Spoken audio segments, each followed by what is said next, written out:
So on the brake lines from Think, they've given me these little slip nuts, so I need to design a bracket to basically hold them where the original C-clip bracket would be. So I've sketched out this sort of idea, which will have like a top that will slip over, encapsulate the slip nut inside on the little ridge, and then I'll put some M4 bolts all the way through all of it, and then laser cut these bits out, so that bit gets bonded onto there, and this bit gets bonded on top, and that should then slip in to all of it, and then I can fold this where I need to and drill it radius off the corners, and then I'll riv nut and bolt that to the inner wing and cut the old original mounts off inside the front inner wings, and then obviously I'll have a flexi going off to the brake caliper, and then the rest will go off to the pedal box, all in one line, no joins or anything. So here's the three bits all bonded together with the plexus, and then you can see it's got a little ridge in there, and that just clicks in together. Just got to drill and tap that, probably put a nylock nut on it as well, and then I can fold this up and mount it onto the car. Not bad.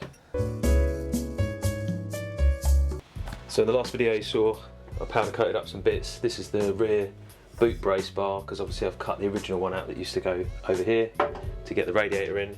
So this is just going to add a little bit more strength. I don't know if you actually need it, but I figured, you know, something to do, might as well bang something back in there.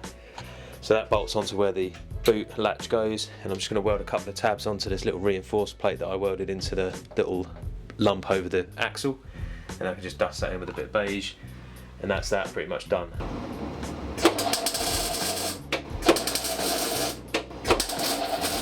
So that's the brace bar all mounted in.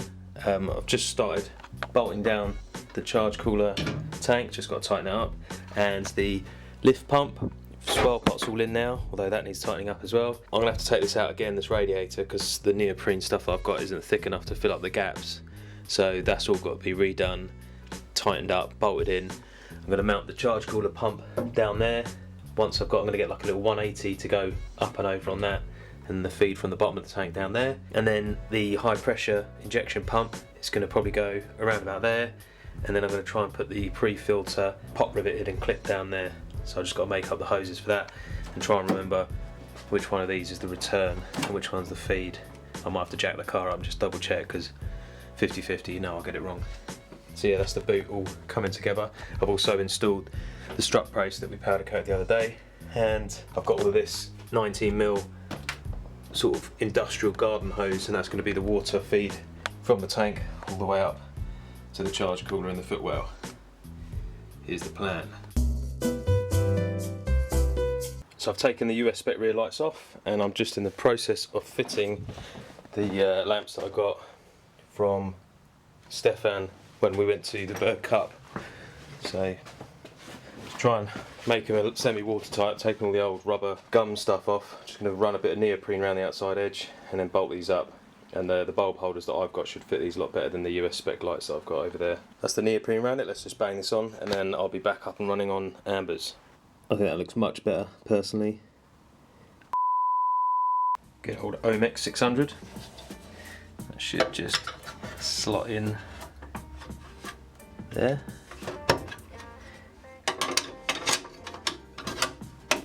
Something like that. So that's the ECU mounted. I'm just going to carry on with this brake line up the bulkhead and over to the into the top of the pedal box. Right, okay, because I'm running two turbos, it means I'm going to have 2 oil feeds out the back of the block, and there's obviously the holes in the back of the block where you can unplug and run takeoffs. So this was the original one with the oil warning light sensor, and then obviously I'm going to just ordered another one of these unions. It's going to run in there, so that would be the first oil takeoff to the first turbo, so that's that one done. This one, I've got another oil takeoff to the second turbo. This is my oil pressure sensor, so that goes in the top there. And I've literally just drilled that hole in there that breaks through into the actual oil galley inside, and put a little step on it. I've got Carlo to machine this up, but it's a bit chunky and a bit too long, so I'm just going to throw it back in the lathe so I can quickly turn it down. I'll just put a little step on it, and then that will locate into that hole, clean off the galvanising, TIG weld that on, and then I've got the temperature sender for the oil. So I just got to make sure that obviously once that's welded onto that, I can still turn it into the block, otherwise I'll be in a bit of a pickle. Okay, so time to fire up old Bessie, the old lathe, and yeah, I'm just going to turn this down to the same sort of size as that, and then spin it round, and I'm going to cut the back 12mm and then put a little step in it so it locates in the hole nicely.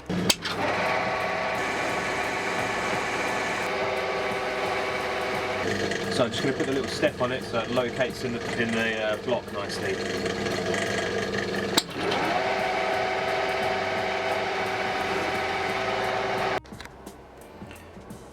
So that get welded into that, and this thread into that, and then hopefully I haven't impeded the flow of oil down the middle.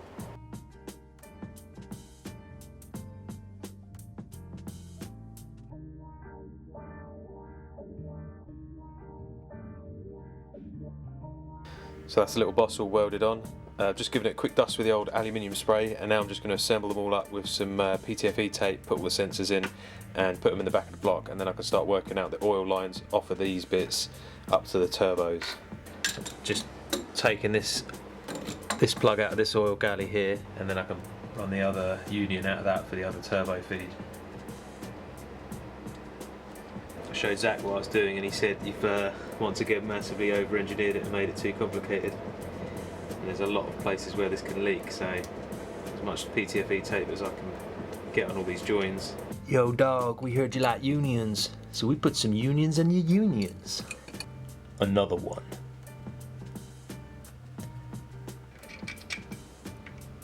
Oil temp sensor. Oil pressure sensor. Check.